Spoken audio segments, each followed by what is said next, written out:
suite, nous allons retrouver notre chroniqueur maison, chroniqueur sportif. Monsieur Jamal, bonjour. Bonjour, Mascaldine. Ça va? Ça va, Dieu merci, et vous? Alors, qu'est-ce qu'on peut retenir un peu de l'actualité sportive de la semaine? Bon, l'actualité sportive de la semaine, du coup, on va commencer avec la visite de la légende du football africain, par ailleurs président de la FECAFOOT, entendez Fédération camerounaise de football. Samuel Eto'o a visité l'installation sportive du stade olympique Marshal Idriss Déby Itno le dimanche 21 septembre 2025, accompagné du ministre de la Jeunesse et des Sports, Maïdi Hamid Loni, et ses staffs. La légende du football africain a apprécié notre joyeux infrastructure. Et par ailleurs, il a dit qu'il faudrait qu'on mette d'abord de l'entretien jusqu'à peut-être avoir vraiment gardé ces joyaux. Et l'entretien prime vraiment à notre installation au niveau du stade olympique Marshal Idriss Déby Itno. Il a vraiment apprécié,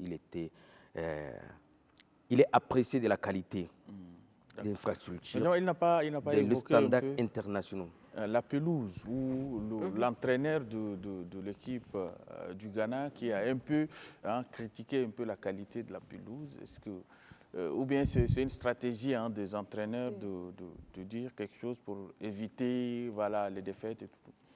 La légende du football africain a salué la qualité de Donc, ces il n'y a rien à standards dire internationaux. C'est la CAF et la FIFA qui ont donné cette autorisation provisoire à ces stades. Donc, c'est les techniciens et ils ne vont pas faire quand même du faveur. Mais vous savez, les entraîneurs des équipes ont toujours des arguments pour avoir des excuses. Et pour peut-être parler de cet entraîneur, il revient encore jouer un match ici avec la Centrafrique. Donc, on va voir est-ce qu'il va gagner la Centrafrique ou bien la pelouse va l'empêcher encore de gagner la Centrafrique.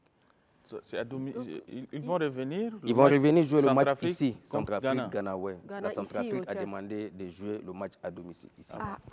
Imagine, il y a seulement quelques mois où nous, on part louer. Merci beaucoup. Merci pour cette vision. Merci également à la Chine, puisqu'il faut... Exactement. Il faut le dire aussi, Samuel Eto'o, quand il a visité le stade, il a rencontré les jeunes de l'école foot galactique. Il était émerveillé par ces jeunes talents parce qu'il a dit le football, c'est d'abord à la base. Il a trouvé les jeunes de 7, 8 ans, 10 ans, jusqu'à 12 ans. Il a vraiment apprécié. Et avant de quitter N'Djamena, il a rencontré le président de la Fédération tchadienne de football association, Tahir Oulé Hassan. Ils ont échangé sur des projets entre les deux pays et pour développer un peu le football africain.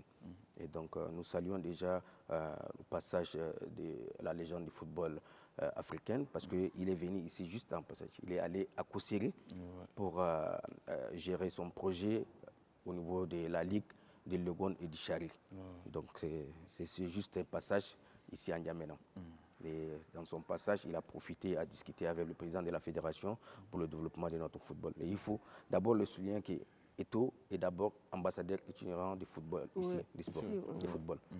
Quand il a dit que je suis tchadien, c'est par rapport à ça. Parce que c'est la toile, les gens en parlent, Eto'o est tchadien, Eto'o est tchadien. Parce qu'il est déjà ambassadeur itinérant du Tchad, nommé par le feu maréchal Idriss Déby Itno. Donc, c'est pourquoi il dit qu'il est tchadien. Donc, il faudrait que les gens comprennent.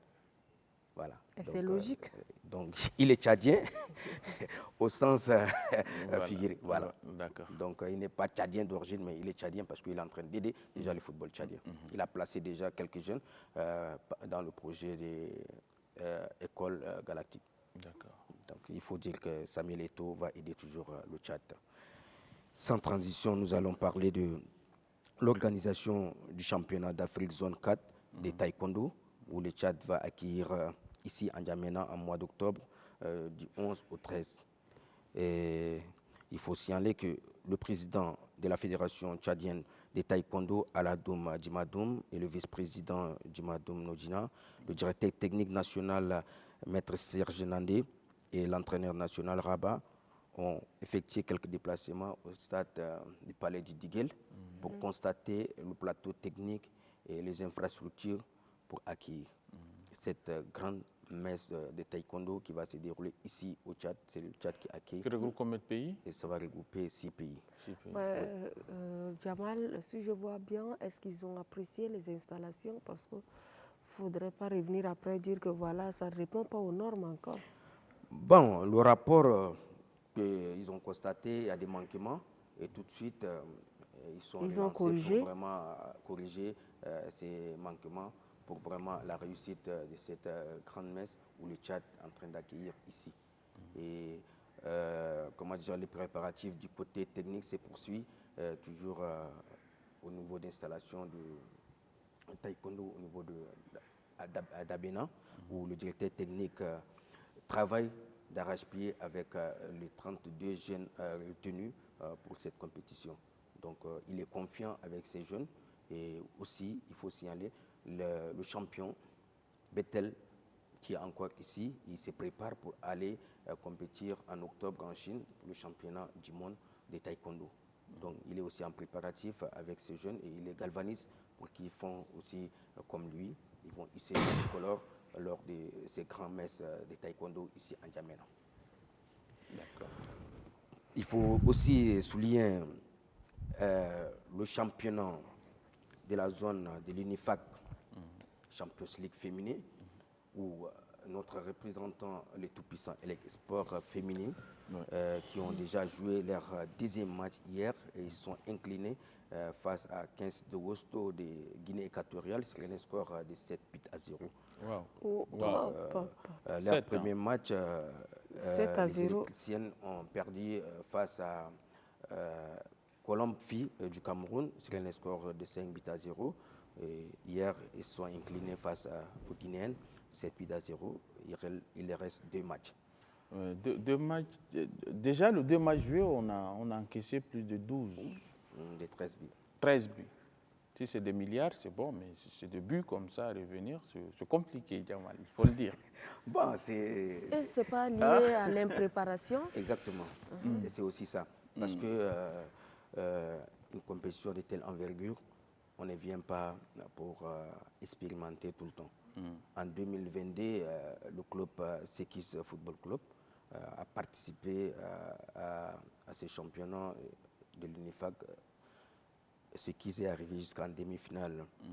Et presque les mêmes filles qui sont venues aujourd'hui dans Elec Sport, moi je pense qu'elles ont déjà acquis un peu d'expérience et avec l'entraîneur qui a accompagné aussi Secus. Maintenant, le grand problème, c'est les préparatifs. Parce que dans le football, on n'improvise pas. Il faut toujours préparer. On n'a pas une très bonne championnat féminine et on n'a pas vraiment la qualité aussi des vraies joueuses qui peuvent vraiment aller défendre valablement. Et donc, du coup, moi, je peux dire déjà au niveau de la fédération, au niveau de la ligue, qu'on doit vraiment s'y mettre aussi, de préparer. Quand on parle de la refondation, il faut regarder aussi du côté du football féminin, du sport féminin en général. Parce que quand le football féminin est laissé toujours au second rang, c'est pas normal. Vous avez dit avec Secus, ils ont arrivé jusqu'en demi-finale. Oui, en demi-finale, Secus était éliminé face à tout-puissant Mazembe, oui, qui est il y a l'année dernière champion au niveau du tournoi de la Champions League à Rabat. Donc c'était un grand club et vous savez, dans le cadre organisationnel, elles sont déjà vraiment à la hauteur. Avancées, oui. Très avancées. Et donc il faut vraiment encourager les filles. Et pour souligner aussi, aujourd'hui, on a 3 filles du Tchad qui évoluent déjà au championnat professionnel au Maroc. Il s'agit de Salamatou Tienso, la Kingam Solange et Kani Mamad qui sont déjà au championnat professionnel au Maroc. C'est pour dire que les filles tchadiennes peuvent déjà jouer dans les grands championnats. C'est question d'organisation, question de motivation. Aujourd'hui, le football, nos acteurs ne vivent pas de notre football. C'est déjà un problème. Donc, il faut essayer vraiment de sortir de l'amateurisme, allez-y dans le professionnalisme. Et ça démotive, ça démotive, puisque ça démotive pas seulement hein, les amoureux du football, ça démotive également hein, ceux qui pratiquent, les acteurs, les concernés, puisque aujourd'hui, tu te mets à fond, mais sans accompagnement, sans préparatif, on ne peut pas faire quelque chose. Exactement, parce que ailleurs, le football, c'est une entreprise. Oui. Le football, c'est une entreprise et les acteurs vivent de leur football. Aujourd'hui, quand on met déjà des règles de discipline, tu es obligé d'y respecter parce que c'est ton gagne-pain. Et ici, tu viens, tu joues, tu es chez toi, pas de contrôle, tout ce que tu veux, tu le fais et tout. Aujourd'hui, voilà l'autre équipe féminine qui est arrivée avec un grand retard. C'était même le jour du lancement. Normalement, dans le premier calendrier, Eleg Sport est programmé même en match d'ouverture. Et compte tenu de l'organisation, au niveau de l'INIFAC, ils ont changé le calendrier à cause de l'arrivée. Ça, ils nous ont toléré, sinon on devrait prendre le 3. Exactement. Donc vraiment, il faudrait que les gens se mettent sur une table, discuter qu'est-ce qui n'a pas marché. Il faut vraiment qu'on apprenne de nos erreurs, que le lendemain va être meilleur pour nos filles. Parce que si les filles, aujourd'hui, elles sont restées sur le terrain pendant 10 ans, pendant 9 ans, pendant 12 ans, c'est pour dire qu'elles ont vraiment envie de faire carrière dans cette discipline de football. Donc, il faut vraiment les cadrer, les encourager, les motiver et les orienter. Maintenant, le SAO féminin, j'ai écouté dans les coulisses, ils vont aller jouer déjà un match dans une compétition qui sera organisée dans un pays arabe, mais à la lire. Comment les regrouper, comment les organiser et aller défendre. Ça doit être compliqué. Hein.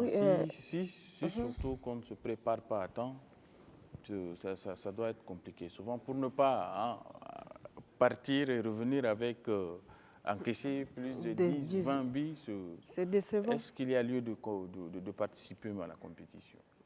Vous savez, d'abord, participer, ce n'est pas pour aller participer, accompagner les autres.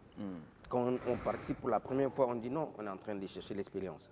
Mais pour la deuxième fois, quand même, il y aura un changement. Pour dire que c'est vrai, les gars sont répartis, et ils ont corrigé leurs erreurs du passé. Aujourd'hui, voilà, il y a un changement net. Même au niveau de la CAF, la FIFA va encourager. Mais du moment où on régresse, c'est un problème.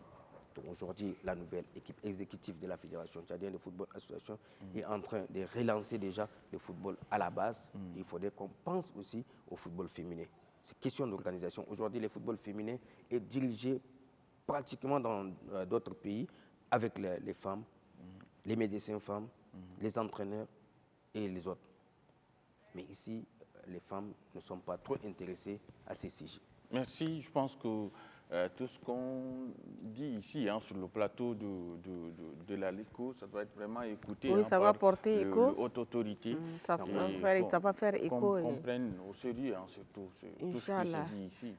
Et les femmes sont interpellées. Jamal a dit que les femmes doivent diriger les différentes fédérations féminines. Donc, exactement, parce que on a des femmes qui sont chefs d'entreprise, on a des femmes qui peuvent vraiment sponsoriser, qui peuvent vraiment avoir leur club, le pousser. Même les entraîneurs, parce qu'aujourd'hui on a des anciennes joueuses qui ont évolué déjà dans ces disciplines, elles peuvent déjà être formées pour être entraîneurs, aider leurs petites sœurs à évoluer dans les bonnes conditions, parce qu'elles sont passées déjà par là. Donc, elles comprennent déjà le problème qui se pose. Le message est passé, Jamal, Nasradine. Qu'est-ce qu'on s'est dit, Mounir, merci. Et la LECO à toute l'équipe.